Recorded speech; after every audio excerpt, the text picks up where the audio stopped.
Welcome to the Divine Drama channel, where we share and reimagine tales of love, ambition, rivalry, betrayal, and redemption between mythic gods, humans, and heroes of history.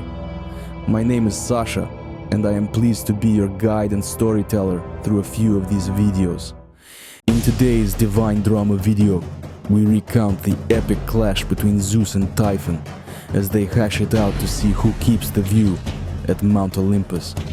Before we begin, let us know where you're watching this from and which heavenly drama we should cover next. And if you like the stories and the way we unpack all the dramatic juicy bits, make sure to subscribe and leave a like for the algorithm to show us love. If you are ready, let the drama unfold. Olympus has seen its fair share of drama, cheating scandals, sibling rivalries, and the occasional god throwing a tantrum because their ambrosia wasn't chilled properly. But this is on another level, because today Gaia, Mother Earth herself, has decided she's done with Zeus and his sky-high ego. So, what does she do? She brings in the big guns, literally. Enter Typhon, the most terrifying monster you could imagine. Think a mountain with legs, wings the size of continents, and enough heads to make Hydra look like an only child. The ground starts shaking, volcanoes erupt out of nowhere, and the skies turn darker than Hades' favorite cloak. Olympus. Oh, it's in full panic mode. Typhon's climbing up the mountain, and he's not here to chat. Zeus looks out from his throne and raises an eyebrow. What's that? Hera, already packing a bag, doesn't even look up. That's Typhon. You know, Gaia's kid. The one she made because you were kind of a jerk? Zeus scoffs. Me? A jerk? Wait, how big is he? Hera gives him a look that screams, "Oh, now you're worried." As Typhon gets closer, the gods do what any responsible rulers of the cosmos would do. They run. Apollo's halfway to the horizon, yelling, "I'm a god of the arts, not monster fights." Poseidon dives into the ocean like it's a safety bunker. Good luck, bro. Even Ares, the god of war, is booking it. Look, I like battles, not whatever that is. Zeus watches his so-called mighty gods scatter like ants, then turns to Hera. Zeus, you're staying, right? Hera, rolling her eyes. Oh, absolutely. Let me just grab some popcorn to watch you get flattened. And with that, Hera steps onto her chariot and vanishes. Now Zeus, being Zeus, can't just not fight. This is his mountain, his throne, and his reputation. He steps forward, grabs his thunderbolt and shouts, "All right, big guy. You want Olympus? Come and get it." Typhon looks down at Zeus, his 100 snakeheads hissing in unison. "Who dares defy me?" Zeus hurls a thunderbolt, and it hits Typhon square in the chest. For a second, it looks like Zeus might actually win. Then Typhon laughs, not just a little chuckle, a full-on villain cackle that makes the ground shake. "Oh, you think that's going to stop me?" Typhon says, as flames shoot out of his mouth. Zeus blinks. "Okay, so that didn't work." The fight is chaotic. Zeus is hurling thunderbolts left and right. Typhon is throwing boulders the size of palaces, and the mortals below are probably writing Apocalypse, the musical, as it all goes down. After a particularly nasty hit from Typhon, let's call it a fireball to the face, Zeus realizes he might need a little help. He retreats, muttering, "It's not running away. It's strategic repositioning." While Typhon storms Olympus, smashing statues and generally redecorating with chaos, the gods regroup in a cave on Crete. Apollo. Okay, so running wasn't a great look. What's the plan? Athena, sharpening her spear. We can't let Typhon win. If he takes Olympus, we're going to have to live with Zeus full time. Everyone shudders. Even Poseidon, who's usually all swagger, looks concerned. Poseidon, all right, we'll help, but from a safe distance, obviously. They start brainstorming. Athena devises strategies. Hephaestus crafts some new weapons, and Hermes volunteers to be the distraction. Because let's face it, he's the fastest, and running is his specialty. Meanwhile, Zeus is back on Olympus, trying to psych himself up. He's muttering to himself like a coach before a big game. Zeus, you're the king of the gods. You've got this.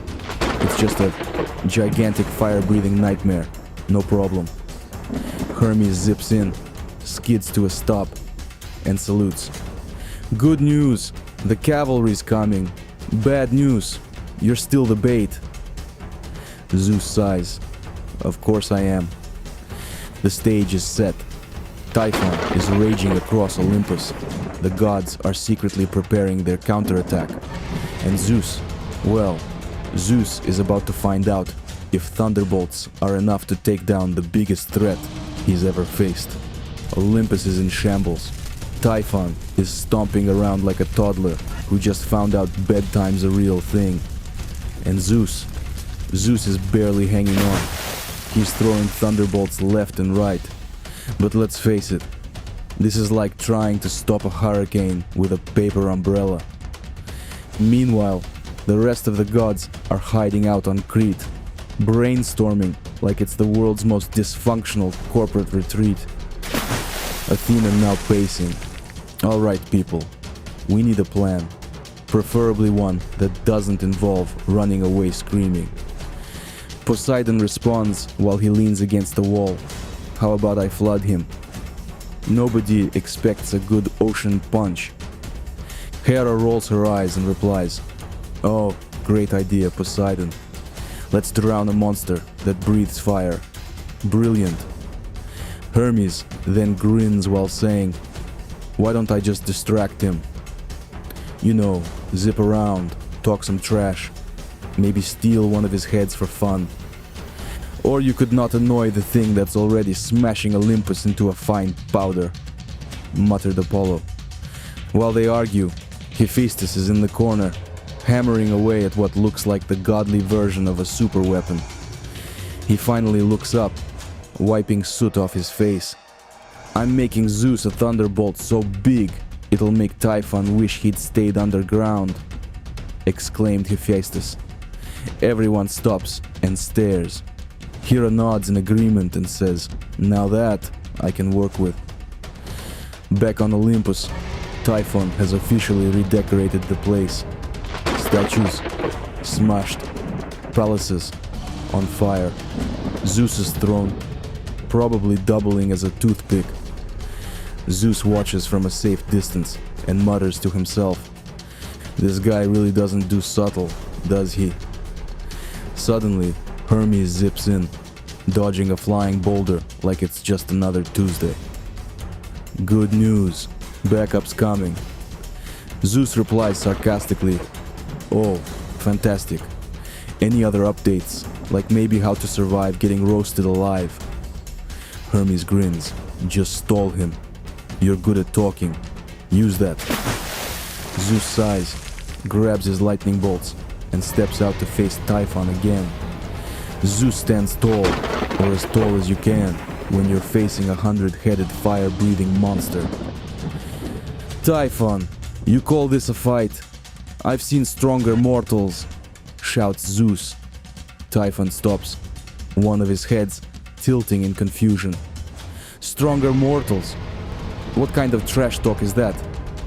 Zeus clears his throat, trying again. You're so big, you probably trip over your own feet." Typhon laughs, the kind of laugh that makes mountains crumble. "Is that the best you've got? Pathetic." Zeus winces. "Okay, maybe not my best work. While Zeus distracts Typhon with some truly terrible one-liners, the other gods get to work. Poseidon summons a massive tidal wave to cool the flames. Athena directs the attack like she's running a cosmic chessboard, and Hephaestus delivers Zeus's upgraded thunderbolt. When Hermes shows up with the weapon, Zeus eyes it like it's the key to the universe. This thing looks excessive. A bit excessive, says Zeus. Hermes responds, "It's supposed to be. Just throw it before Typhon realizes you're stalling." Zeus charges Typhon, new thunderbolt in hand. The monster roars, flames shooting from his heads, and the two collide in a clash so loud it probably wakes up Hades. The skies light up, the earth shakes, and mortals everywhere are like, "Yeah, we're staying indoors today." Typhon lashes out with fiery attacks, but Zeus counters with precision, lightning strikes. It's chaos, the kind of fight that makes you wonder why anyone thought building a palace on a mountain was a good idea. Athena spots an opening. She shouts to Zeus, "Aim for his legs. If he can't stand, he can't fight." Zeus nods and hurls the thunderbolt with all his might. It strikes Typhon's leg, sending him crashing to the ground. The monster roars, shaking the heavens, but Zeus isn't done. He grabs another bolt and prepares for the final blow. With Typhon weakened, but still dangerous, Zeus has one last shot to end the battle. The gods are rallying, the stakes are sky high, literally, and Olympus itself hangs in the balance. The ground is shaking, the skies are lit up like Zeus's personal rave. And Typhon, oh, he's down, but he's definitely not out. With 100 snakeheads snapping and flames roaring, he's still mad enough to make a volcano look chill. Zeus stands there, holding his massive thunderbolt, sweat dripping down his godly brow. He knows this is it, the final showdown. And let's be real, if Zeus loses, it's not just game over for Olympus. It's game over for everything. Zeus steps forward, thunderbolt in hand, his voice booming across the heavens. "Typhon, your rampage ends here," Zeus proclaims. Typhon snarls, his voice is overlapping in a chorus of rage. "You think you can stop me? I am chaos incarnate. I am destruction. I am..." Boom! Zeus doesn't even let him finish the speech. He hurls the thunderbolt straight into Typhon's chest, and the impact is so intense, it sends shockwaves through the cosmos. Typhon staggers, his massive form collapsing like a skyscraper made of bad decisions. The earth quakes, rivers change course, and mortals below are probably thinking, "Yeah, so maybe the gods do exist." But Typhon isn't just defeated. Oh no. Zeus decides to make a statement. With one final surge of power, he traps Typhon under Mount Etna, sealing him beneath layers of rock and lava. Typhon roars, his voice echoing from deep below. But it's over. The mountain smolders, smoke rising from its peak as a permanent reminder of Zeus's victory. As the dust settles, the other gods cautiously make their way back to Olympus, pretending they didn't spend most of the fight hiding. Poseidon pats Zeus on the back. "Great job, brother. I, totally would have helped, but someone had to keep the oceans calm." Athena smirks and rolls her eyes. "Right, because that tidal wave you summoned didn't almost drown half the coast." Hermes again grinning. "Hey, let's not forget who delivered the super thunderbolt. You're welcome, by the way." Zeus raises an eyebrow, clearly unimpressed, and asks, "You mean the thunderbolt I threw? The one that saved Olympus?" Hermes shrugs. Details. As the gods reclaim their thrones, Zeus stands tall, looking out over the restored Olympus. For once, he's not smirking or cracking jokes. He's serious. Today, we proved that Olympus is stronger than any threat. We stand united. Zeus proclaims. Hera leans over to Athena and mutters, now he wants to be a team player. Athena smirks. Better late than never. With Typhon defeated, the gods do what they do best. Throw a party. Dionysus busts out the wine. Apollo starts playing his lyre. And even Hades makes a brief appearance, muttering something about checking the new tenant in Mount Etna. Zeus sits at the head of the table, finally relaxed. Well, that was exhausting. Let's hope Gaia doesn't have any more kids. Hermes, sipping on some ambrosia, grins. And if she does, can we at least give them a hobby that isn't destroy everything? And so, Olympus is saved, Typhon is buried, and Zeus is hailed as the protector of order. But what's the takeaway from all this chaos? Sometimes in life, you're going to face problems bigger than you, louder than you, and let's be honest, way angrier than you. When that happens, remember, you don't have to be perfect. You just need a good team, a decent strategy, and maybe a supersized thunderbolt. Oh, and don't forget to trash talk your problems a little. Sure, you'll be bad at it, like Zeus, but hey, confidence counts for something. So the next time you're overwhelmed, ask yourself, am I Zeus? Or am I the god hiding in a cave? And if you're the latter, it's time to grab your metaphorical thunderbolt and handle business. With Olympus safe, and the gods back to their usual antics, the cosmos breathes a sigh of relief. But don't get too comfortable. On Olympus, the next disaster is always just around the corner.